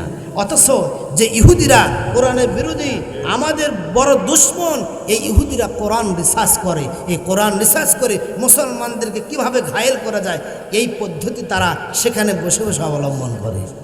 আমরা তো জানি না এটা। আমেরিকা এক জায়গায় একটা লাইব্রেরি আছে ইহুদিদের। সেই ইহুদিদের লাইব্রেরির ভিতরে এক মুসলমান ঢুকেছে, তাকে ঢোকানো হয়েছে। তার ইহুদিদের যতগুলো কিতাবাদি আছে সব কিছু দেখানো হচ্ছে, বড় বড় কিতাব আছে তাদের দেখানো হচ্ছে। মজার গল্প, তার সাথে যিনি আসে ডাক দেয়া বলে, আসো আরো কিছু গল্প। উপর তালাতে গেল, উপর তালাতে যাওয়ার পর দেখে ওই কর্নারে একবার উপরে সুন্দর জায়গায়, ভালো জায়গায়, সবার ইহুদিদের যত কিতাব, সমস্ত কিতাবের উপরে সংরক্ষিত একটি জায়গায় যে কিতাবটা রেখেছে তার নাম হলো আল কোরআন। যেরকম সুবহানাল্লাহ, আল্লাহু আকবার। তাহলে কোরআনটাকে সম্মানের সাথে সেখানে ঠিক রাখে। ডাকদা বল হয় কি জন্য? বলে এটা কোরআন হলো সত্য আল্লাহর বাণী। আল্লাহ বলেছে যদি কেউ কোরআন মানে তাহলে তার ইজ্জত আল্লাহ বাড়ায় দিবে। সুবহানাল্লাহ। সুতরাং মুসলমানেরা যদি গবেষণা করে কোরআন মানতে থাকে তাহলে তার ইজ্জত বাড়তে থাকবে। এই জন্য মুসলমানদেরকে বিভিন্ন ফিতনার ভিতরে ফেলা, সাফরের ভিতরে ফেলাইয়া, বিভিন্ন কাজে ঝামেলার ভিতরে ফেলাইয়া কোরআন থেকে দূরে রাখছি। আর ইহুদিরা কোরআন রিসার্চ করে যে কাজ করলে সম্মান বাড়ে ওই কাজ তারাই করতেছে। ঠিক। আর আমরা, আমাদের ঘরে কোরআন আছে না? আছে। এখন যদি বলা হয় অনেক মুসলমানের ঘরে কোরআন নাই, কিন্তু টিভিটা আছে, তাই না? কোরআন নাই কি টিভি আছে? আর পিছে ধুছে কোরআন কি পিছে থাকার জিনিস না সামনে থাকে? সামনে থাকে। কোরআন রাখছে ঠিকই, কিন্তু ওই কোরআন ওই তাকের উপর উঠে রাখছে। কয়েক বছর হয়ে যাচ্ছে কোরআনে হাত দেওয়া নাই, কোরআনের পাতায় লাগছে পোকা। বের করে বলে, হুজুর এখন এই কোরআনটা কি করব, কোথায় দান করব, তাকে ফেলে দেব, সুযোগ নেই, পড়া হয়নি। এ ভাই, এই চিঠিটা দিয়েছেন আল্লাহ। আপনার সন্তান যদি আমেরিকায় থাকে, সেখানকার ভাষা হলো ইংরেজি, ইংলিশ ভাষা আপনার কাছে একটা চিঠি লিখেছে। সেই চিঠিটা যখন আপনার সামনে এসে পৌঁছেছে ইংলিশ ভাষাতে, এখন আপনি এই ভাষা বোঝেন না, সেটাকে বুঝে নেওয়ার জন্য যে সুন্দর ইংলিশ পারে তার কাছে দৌড়াচ্ছেন। কি জন্য বলে আমার সন্তান, পরিজার টুকরা সন্তান আমার কি বলেছে, এই চিঠির ভাষা তো আমি বুঝি না, সুতরাং যে বোঝে তার কাছ থেকে বুঝিয়ে নেওয়ার জন্য আমি এইভাবে দৌড়াতেছি। সন্তানের ভাষা বোঝার জন্য যদি আপনার এত টেনশন হয়, তাহলে মহান রব্বুল আলামিন আপনার শান্তির জন্য, আপনার হেদায়েতের জন্য, আপনার জন্য অনেক মেসেজ, অনেক কথা, অনেক খবর আল্লাহ কোরআনের ভিতর দিয়া কোরআনটা আপনার কাছে পাঠিয়ে দিল। বলেন তো আপনাকে আমাকে এটা না বুঝলেও যে বোঝে তার কাছে গিয়ে এটা বুঝে নেওয়ার দরকার আছে না নাই? আছে। আমরা কি চেষ্টা করেছি সেটা? না, আমরা চেষ্টা করি না সেটা। সুতরাং কেউ যদি কোরআন মানে অবশ্যই তার ভিতরে হেদায়েত আসবে, ঠিক কিনা? আবু বকর সিদ্দিক রাদিয়াল্লাহু তাআলা হেঁটে হেঁটে যায়, ইহুদির বাচ্চা ডাকদা বলে, আবু বকর তুমি কেমন আল্লাহর উপর ঈমান আনছো যে আল্লাহও গরিব তুমিও গরিব, তোমার আল্লাহ কর যে হাসানা চাই। বলেন তো আমার আল্লাহ কি গরিব? না। আমার আল্লাহ গরিব নয়, আল্লাহু গনি ওয়া আনতুমুল ফুকারা। আল্লাহ হলো ধনী আর আমরা হলো ফকির। সামান্য কয়েকটা টাকা হইয়া হাইরে লাফালাফি হাইরে জাফাজাফি, তার গরমে থাকা যায় না। কত টাকাওয়ালা টাকা রেখে ব্যাংকে টাকা পড়ে আছে, টাকাওয়ালা নাই। কত বাড়িওয়ালা বাড়ি আপন জায়গায় আছে কিন্তু বাড়িওয়ালা নাই। কত ক্ষমতাসীন ক্ষমতার চেয়ার পরে আছে, অনেকে ক্ষমতার ব্যাপারে যারা অপব্যবহার করেছে সেই মানুষই নাই, আছে না? এই দুনিয়া কিন্তু থাকার জায়গা নয়। এমন একটা সময় আসবে সব তিয়া কবরে চলে যেতে হবে। আর আমার নবী, আপনার নবী, সরকার দু আলম নবী মুহাম্মদ রাসূলুল্লাহ সাল্লাল্লাহু আলাইহি সাল্লাম বলেছেন, প্রকৃত জ্ঞানী হলো ওই ব্যক্তি। আমরা কাকে জ্ঞানী মনে করি? বলে যে বেটা 2 লক্ষ টাকা বেতন পায় আর আমার কোটি কোটি টাকা ব্যাংকে আছে, এখন আমরা বলি সে বড় জ্ঞানী। দেখছেন টাকা আর টাকা।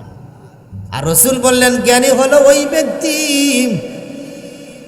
আল কাইয়ুসু মান দানা নাফসাহু ওয়া আমিলা লিমা বাদাল মাউত।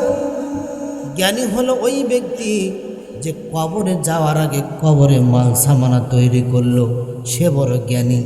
সুবহানাল্লাহ বলেন। সুবহানাল্লাহ। এটা বলেছেন কে? আল্লাহ। দুনিয়ার ক্ষমতা, দুনিয়ার সৈন্য, দুনিয়ার বাহিনী সবগুলো দুনিয়ায় বয়ে থাকবে, কোনো লাভ হবে না। আপনি আমি কি ধন সম্পদ টাকা পয়সা নিয়ে যেতে পারবো? না না। আপনি যদি আপনার জীবনের কিছু টাকা দিয়ে একটা মসজিদ যদি সুন্দর বানায়া দেন, নবীজি বলেছেন মাম বানা লিল্লাহি মসজিদান বানাল্লাহু লাহু বাইতান ফিল জান্নাহ। কেউ যদি আল্লাহর ঘর একটা বানায় দেয় কিংবা সহযোগিতা করে, তাহলে মহান রব্বুল আলামিন তার জন্য জান্নাতের ভিতরে একটা বালাখানা তৈরি করবে। সুবহানাল্লাহ। হযরত আবু বকর সিদ্দিক হেঁটে হেঁটে যায়, ইহুদি ডাকদা বলে, ও আবু বকর তুমি কেমন আল্লাহর উপর ঈমান আনছো যে আল্লাহ গরিব, আবু বকর তুমিও গরিব। আবু বকর রাদিয়াল্লাহু তাআলা আনহু পিছনের দিকে তাকাইলেন, আর কিছু বললেন না। ভদ্র মানুষেরা কোনোদিন তর্কে জড়ে না, ঠিক কিনা? ভদ্র মানুষ যাদের ভিতরে তাকওয়া আছে, তারা জাহেল মূর্খ ব্যক্তিদের ওই যে উস্কানি কথাতে তর্কে লিপ্ত হবে না। ওয়াইদা খাতাবাহুমুল জাহিলুনা ক্বালু সালামা। আল্লাহু আকবার। আল্লাহ ডাকতে বলে, যখন কোনো জাহিল ব্যক্তি মূর্খ ব্যক্তিরা কোনো মানুষকে ইমানদারকে ইঙ্গিত করে উস্কানিমূলক কথা বলে, বিভিন্ন কথা বলে তর্কে লিপ্ত হওয়ার জন্য, তখন ইমানদাররা তর্কে লিপ্ত হয় না, ক্বালু সালামা, শান্তির দোয়া করে সেখান থেকে চলে আসে। জোরকন সুবহানাল্লাহ। সুবহানাল্লাহ। আবু বকর সিদ্দিক রাদিয়াল্লাহু তাআলা তর্কে জড়িত হলেন না, পিছনে তাকাইলেন, কিচ্ছু বললেন না, সামনের দিকে চলে গেলেন। ইহুদিরা এই সুযোগ নিয়ে আবারও ডাক দেন, ও আবু বকর, তুমি কেমন আল্লাহর উপর ঈমান আনছো যে আল্লাহও গরিব, আবু বকর তুমিও গরিব। যে নবীর অনুসরণ করছে নবীও তো গরিব। আবু বকর সিদ্দিক রাদিয়াল্লাহু তাআলা আনহু এইবার পিছনের দিকে তাকাইলেন, নিজের জন্য নয়, কার জন্য? গালি দিয়েছে কাকে? আল্লাহকে, রসুলকে। আবু বকর সিদ্দিক গালি দিল, আপনি ফকির, কোনো সমস্যা নাই, কিন্তু যখন বারবার আল্লাহ এবং রসুলকে গালি দিচ্ছে তার অন্তরের ভিতরে মহব্বত আছে কার? এই জন্য হযরত আবু বকর সিদ্দিক এইবার পিছনের দিকে তাকাইয়া এক পা দুই পা করে ইহুদির দিকে এগিয়ে যায়। ইহুদি মনে করেছে নরমাল। সুবহানাল্লাহ বলে। আবু বকর সিদ্দিক নরম মানুষ না গরম মানুষ? হ্যাঁ, নরম মানুষ। কাছে গিয়া ইহুদি চাপাতে এমন একটা ঘুষি মারছে, এক ঘুষি খায় চাপার কয়েকটা দাঁত পড়ে গেছে, দুইজন ছিল, এক ঘুষি খাইয়া ইহুদি উপদা পড়েছে, একটা আর ভালোটা দৌড় মারছে। সুবহানাল্লাহ। মারছে কে? ঘুষি। গালাইছে কাকে? ও ইহুদি কাকে গালিয়েছে? আল্লাহ এবং রসুলকে গালি দিয়েছে। আমার আপনার সামনে আল্লাহ এবং রসুল কোরআনের বিরোধিতা যারাই করবে তাদের সাথে আমাদের কথা আছে, ঠিক না? আমরা আমাদের জন্য নড়ব না, আমরা আমাদের স্বার্থে কোনো কাজ করব না, যদি করি আল্লাহর মহব্বতে করব, কোরআনের মহব্বতে করব, ঠিক না? হযরত আবু বকর সিদ্দিক এইবার মারছে, এক ঘুষি মারছে, এক ঘুষি খায় এক ইহুদির বাচ্চা উহুদে পড়ছে, তার চাপার কয়েকটা দাঁত পড়ে গেছে, ভালোটা দৌড় মারে চলে গেছে রসুলের কাছে। যা ডাকতে বলে, ইয়া রাসূলুল্লাহ, আপনার আবু বকর ওই যে আমার এক বন্ধুকে মারছে, এমনভাবে অন্যায় করে মারছে, চাপার কয়েকটা দাঁত ফেলে দিয়েছে। বিচার দিছে কার? কথা বোঝেন না? দোষ করে একজন, ঘুরে আসার একজন। রে বিগত আগে যে ফ্যাসিবাদ ছিল, জালেম ছিল, সে দুষ্কর্ত সব দুধ চাপিয়ে দিত আলেমদের উপরে। সে আল্লাহ আছে না নাই? ধরে ধরে ধরে না, ধরলে কিন্তু আল্লাহ ছাড়েন না। আল্লাহ ডাকতে বলেন, ফালাম্মা নাসু মা যুকিরু বিহি ফাতাহনা আলাইহিম আবওয়াব। যখন কেউ আল্লাহকে ভুলে যায় তখন মহান রব্বুল আলামিন তার সকল দিক থেকে দরজা খুলে দেয়, বড় বড় কাজের মোকাবেলা করার তৌফিক দেয়। কি জন্য? বলে যাতে করে তুই সংশোধন হয়ে যাস। কিন্তু তার সামনে যখন তার কাছে ক্ষমতা ছিল, সে যখন বড় বড়কে যখন টেকেল দিয়েছে, মনে করেছিল যে আমার সাথে আর কেউ পারবে না। আল্লাহ বলে, এটা তোকে শিক্ষা দেওয়ার জন্য, এখনো সংশোধন হ, এগুলো করার জন্য তোকে সুযোগ দিয়েছিলাম, কিন্তু সুযোগটা তুই কাজে লাগাওনি।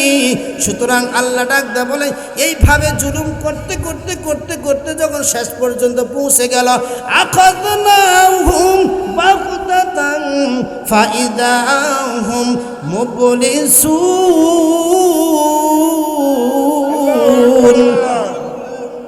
আল্লাহ বলে, আমি যখন আল্লাহ ধরি তখন আর পালানোর কোনো রাস্তা কেউ খুঁজে পায় না। সে আল্লাহ দেখাইছে না? দেখাইছে। সুতরাং ওগুলো কথা বাদ, সবচেয়ে বড় কথা এখন আমরা ইমানদার, ঠিক কিনা বলেন? আমরা ইমানদার, আমাদের জবানটা হবে খুব ভালো, কথাবার্তা ঠিক মতো বলবো, মানুষের সঙ্গে কখনো আমরা খারাপ ব্যবহার করব না, দেশের বিরোধিতা করব না, রাষ্ট্রের বিরোধিতা করব না, মানুষের বিরোধিতা করব না। আমরা সকলে আমরা দেশে বসবাস করি, একে অপরের ভিতরে মহব্বত নিয়ে বসবাস করবা তৌফিক আল্লাহ দান করুন। দোষটা দিয়েছে কার উপরে? আবু বকরের উপরে, অন্যায়ভাবে মারছে। আল্লাহর নবী বললেন, কি ব্যাপার, আমার আবু বকর সিদ্দিক তো এমনি মারা প্লেয়ার নয়। আল্লাহর নবী ডাক দেয়া বলে, এ ইহুদি, তুমি যে বলছো তোমার বন্ধুকে মারছে আবু বকর, নিয়ে আসো দেখি। ইহুদি এখন এক পা দুই পা করে গন্তব্যস্থলে পৌঁছে গিয়েছে। সেখানে গিয়ে দেখে ওই ইহুদির বাচ্চা পড়ে আছে। আবু বকর সিদ্দিক নিজ কাজে চলে গিয়েছেন। ডাক দে ইহুদিকে ধরে নিয়ে আল্লাহর নবীর কাছে এসেছেন। আল্লাহর নবী বলে বাস্তবিক তো দেখতেছি তাই মারছে, এমন মারা মারছে চাপার কয়েকটা দাঁত পড়ে গিয়েছে। আল্লাহর নবী ডাকদা বলে, এ ইহুদি ভুল বলছো না তো, আমার ওমর মারেনি তো? সুবহানাল্লাহ বলে। সুবহানাল্লাহ। মারের ভাব ভুকি দেখে তো মনে হচ্ছে ওমর মারছে। আল্লাহর নবী বলে, এইবার ডাকদা বলে, না না ইয়া রাসূলুল্লাহ, ওমর রাদিয়াল্লাহু তাআলা মারে নাই, মারছে আবু বকর সিদ্দিক রাদিয়াল্লাহু তাআলা মারছে। বলে আমার নরম সারাব সাহাবীকে চেতাইলো কে? সুবহানাল্লাহ। সুবহানাল্লাহ। আমার নরম সাহাবীকে গরম করলো কে? মুসলমান আমরা খুব নরম শান্তি অন্তরের ভিতরে লালন করি, কিন্তু যদি কেউ কোরআনের বিরোধিতা করে, যদি কেউ আল্লাহর বিরোধিতা করে, তখন আমরা নরম থাকি না, তখন আল্লাহর জন্য আবার গরম হয়ে যায়।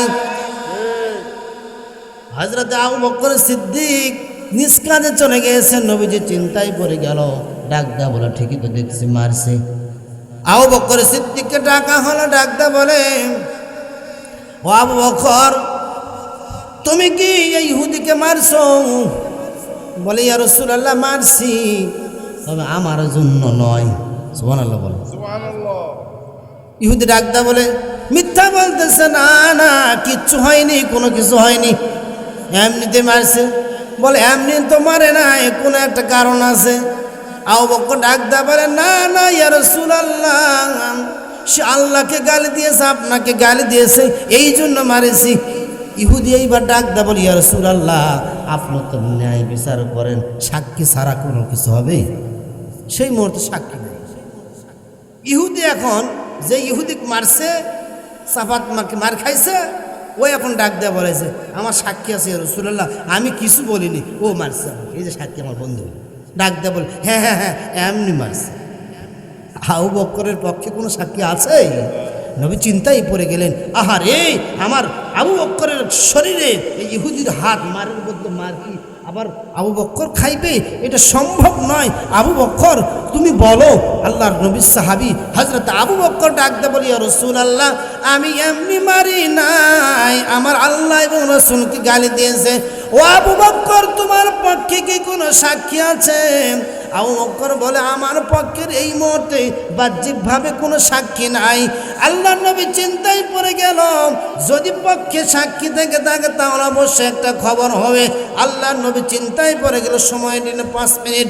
কিছুক্ষণ পরে হযরত জিবরিল আমিনকে আল্লাহ ডাক দেয়, বলো, ও জিবরিল, যাও যাও আমার হাবিবের কাছে গিয়ে বলো, যদি না বলো তাহলে আমার আবু বকর সিদ্দিক অপমানিত হবে, সুতরাং তুমি চলে যাও, যে আমার হাবিবকে জানিয়ে দাও। কি জানিয়ে দেবে?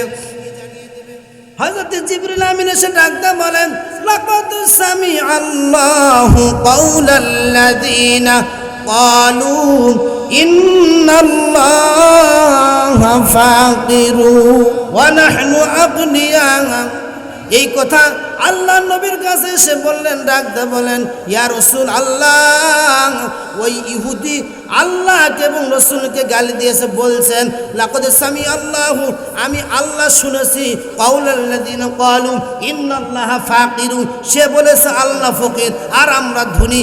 এই কথা বলেছেন, পৃথিবীর কেউ শোনে নাই। ইয়া রাসূলুল্লাহ, আমি শুনেছি, সুতরাং আবু বকরের পক্ষে আমি আল্লাহ নিজেই সাক্ষী হয়ে গেলাম। জোরে কোন সুবহানাল্লাহ। আবু বকরের পক্ষে সাক্ষী হলেন কে? বিপদে পড়লে যদি আপনি হক পথে থাকেন, হকের পক্ষে থাকেন, সাক্ষী হয়ে যাবে কে? আল্লাহ বলেন, আল্লাহু ইয়াসিমুকা মিনান নাস। আমি আল্লাহর পক্ষে থাকবা, আমি আল্লাহর কথা বলবা। এর জন্য মানুষ যদি ষড়যন্ত্র করে, মানুষের সকল ষড়যন্ত্র থেকে আমি আল্লাহ কুদরতের হাতে হেফাজত করবো। জোরে বলেন সুবহানাল্লাহ। সে আল্লাহ আছে না নাই? সুতরাং আবু বকর সিদ্দিক সেই মুহূর্তে আল্লাহ আবু বকর সিদ্দিকের পক্ষে সাক্ষী দিয়ে সেই মুহূর্তে আমার আবু বকর সিদ্দিক সত্যবাদী হিসাবেই আমার নবীর সামনে আবারও প্রমাণিত হয়ে গেল। আর ইহুদিরা মিথ্যা তহমত দিয়েছিল হযরত আবু বকর সিদ্দিকের উপরে, এটা প্রমাণিত হয়ে গেল। যেরকম ঠিক কিনা? আমার আবু বকর সিদ্দিক এমন আল্লাহর ভয় অন্তরে রাখতো, এই জন্য বলা হয়েছে ওয়াল্লাযীনা আমানু আশাদ্দু হুব্বান লিল্লাহ। আল্লাহু আকবার। যারা ইমানদার তারা আল্লাহকে সবচেয়ে বেশি ভালোবাসে। ঠিক। যারা ইমানদার তারা আল্লাহকে সবচেয়ে বেশি ভালোবাসে। ওয়াল্লাযীনা আমানু, যারা ইমানদার, আশাদ্দু হুব্বান লিল্লাহ, ওই ইমানদারেরা আল্লাহকে সবচেয়ে বেশি ভালোবাসে। সুবহানাল্লাহ বলেন। সুবহানাল্লাহ। আমরা ইমানদার না বেঈমান? আমরা যদি ইমানদার হই, আজ থেকে কখনো আমরা 5 ওয়াক্ত নামাজ কাজা করব না। ঠিক আছে ইনশাআল্লাহ। কারণ আপনি চিন্তা করে দেখেন, আপনি না চাইতে আল্লাহ আপনাকে কত নিয়ামত দান করেছেন, কত নিয়ামত আল্লাহ দান করেছেন। আপনি যদি চিন্তা করেন, আল্লাহ তাআলা ডাকতে বলেন কিয়ামত পর্যন্ত তোমরা যদি গণনা করো তাহলে তোমাদের নিয়ামত গণনা করে শেষ করতে পারবে না। সুবহানাল্লাহ। পারবেন? শেষ করতে পারবেন? না, জি না। পারবো না আমরা। সুতরাং যে মালিক না চাইতে কত নিয়ামত দিল, সেই মালিকের কুদরতের পায়ে সেজদা করা দরকার আছে না নাই? আছে।